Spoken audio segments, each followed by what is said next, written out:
Welcome to Lifework, a podcast designed to help you live God's purpose for your life through your work.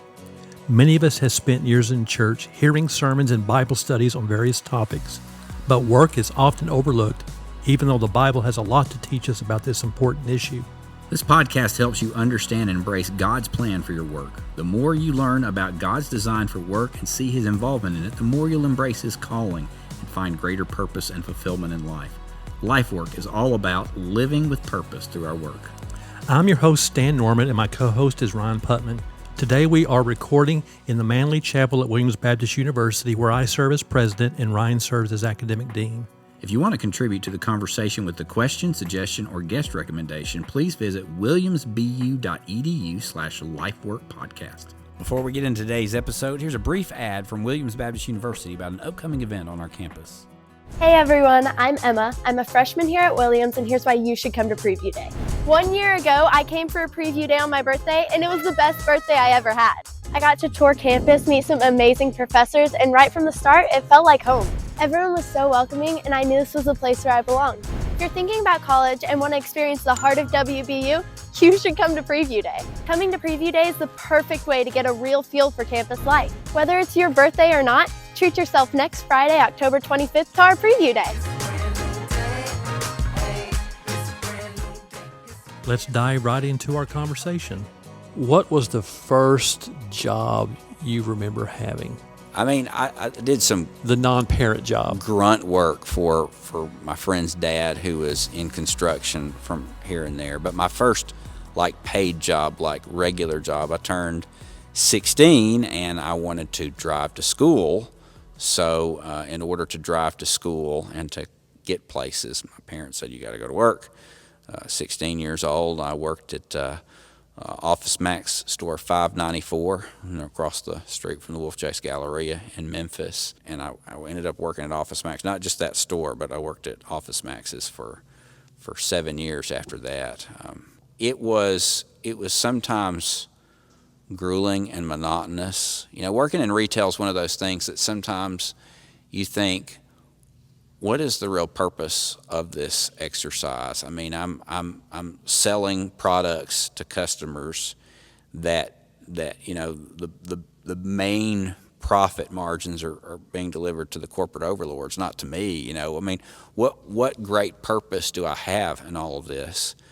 But, you know, as a 16-year-old, 17-year-old, you know, working in retail, one of the things in retrospect that I really saw is how God taught me to interact with people from every walk of life. I mean, I was the prototypical church kid, raised by a pastor, you know, and you know, had a godly family.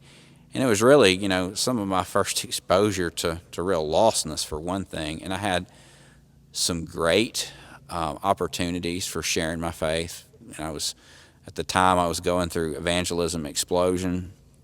I was working at Office Max, and I was asking those two questions, the questions that he asked, you know, if you were to die today, would you know if you would go to heaven or hell? And the second question, if you were standing before God and God asked you, why should I let you into heaven? So that I sometimes started some conversations rather awkwardly in the break room. If you were to die today, would you go to heaven or hell? I mean, they, you know, kind of looked at me like, what? You know, I mean, what are you talking about? But I will say that it really was an incredible experience in retrospect, and several of the men and women who work for that company still work for that company. I've formed some lifelong friendships with them, and it was a special time. I will say the second or third day on the job, I was hired during back to school, which for those of you who aren't in the office supply world, back to school is like our Christmas. I mean, that's when you sell all the pens and the paper clips and the notebooks and the notepads and all that jazz. And I found myself second or third day on the job standing there cutting open boxes of ruled notebook paper, wide ruled and college ruled notebook paper to put in notebooks. And You really were a nerd, weren't you? oh yes. So during back to school, then this was before inflation. We would sell those packs of paper for 10 cents, 15 cents a pack. I mean, it was Wow. And so we'd draw them into the store with that. And I had a boss who walked by me, and this is just one of those moments that I wish I could get back, and I can't believe I'm admitting this publicly, but here it is. Jim, if you're out there, I'm really, really, really sorry. He made the comment to me. He said, "Well, Ryan, how are you liking it so far?" I made the comment. I said, "Well, I really hope that I get a good education, so I'm not doing this when I'm, 50." Wow. I said that to my 50-year-old boss. 50-year-old boss, And again, I feel so awful whenever I think about that. In retrospect, I know and I understand that God has people in different places doing different things. There is something wonderful and good about people who sell office supplies, because it's part of what we need in the world. There's something wonderful and there's something good about the stock boys at the grocery store, the people who run logistics at Walmart, because we all live and depend on what they can provide. And sometimes we just overlook and neglect those people to our detriment. And so that's just something I had to learn the hard way. I mean, I was a 16-year-old knucklehead. It took me some time to get to the point where I realized just how important these roles really were, not only for society, but also for me personally. Today we had a refrigerator repairman come to work on our refrigerator. We've had some problems with it, and those people are becoming rarer and rarer. Right. It took us a week to find someone that we could call, and then it took a while for us to get on his schedule. So he came out today, and he came out with his son. And it was during lunch, and I was eating my lunch and watching them work. And it was a moving thing to watch this father mentoring his son. Yeah. I talked with him a little bit. The dad said he used to do the repair work, but he's not physically able to anymore, so he's training his son. And I looked at his son and just how attentive he was to his father's guidance and counsel and mentoring. And it was a situation in which work became a context for family, sharing family life, passing along wisdom, passing along vocation, passing along skills that are still very much in demand and needed. It was just the beauty of this blue-collar father-son interaction, sharing life, mentoring in the context of work. I want this podcast to be able to support that, encourage that, equip people for that. Not everybody is made for university life, I mean, God has wired some people in certain ways, at least the way we've traditionally done university life. I was about to get into that. Let me qualify it that way and say that again, we have sold this vision to people in the United States in particular that everybody needs a college education, and a college education needs to look like this. You need to fit into all these neat, tidy categories. And we have neglected, in large part, the trades. And I think that's really apparent, not only when you have difficulty finding somebody to come fix your refrigerator, or when you see the median age of people who come and do these kind of repair jobs or construction projects is increasing. I think there is a great need for people to be trained for trades in the workforce.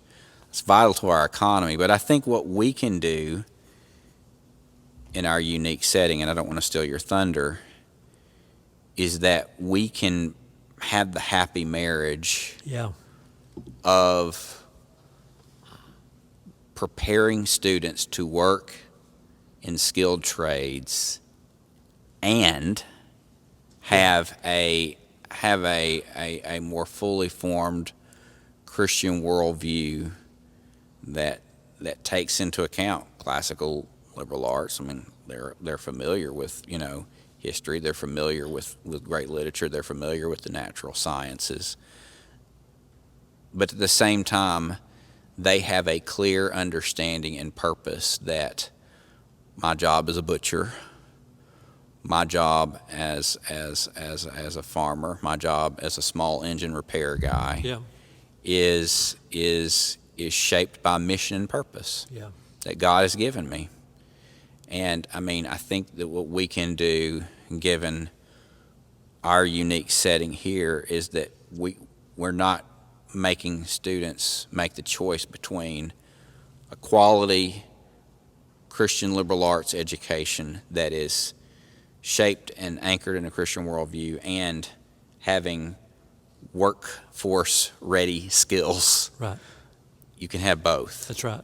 And for the time that a student can work these skills, when they're physically able and capable, they can do those sorts of things. But when they're not, they also have training in business. They also have training in communication. They also have training in education, that they can find other jobs, if it will, for the next stage of the work that God's called them to. You said something that's triggered a thought and reminded me of an ongoing discussion of recent origin we've had going on around here. What is Christian education? And when I reflect back on the school's history, 1941, this institution was founded as Southern Baptist College, and early on they marketed themselves as 3 schools in one. Vocational education, because they did offer vocational certification programs then, classical education, and ministerial education. I don't know when the school got away from that or why. I'm sure there were good reasons, but... Or reasons. Yeah, it's kind of like, look how far we had to go to kind of get back to where we started. Yeah. I am more and more of the opinion Christian education is its own thing. And it is its own thing with the totality of the person, like you said a moment ago, head, heart, and hand. Yeah.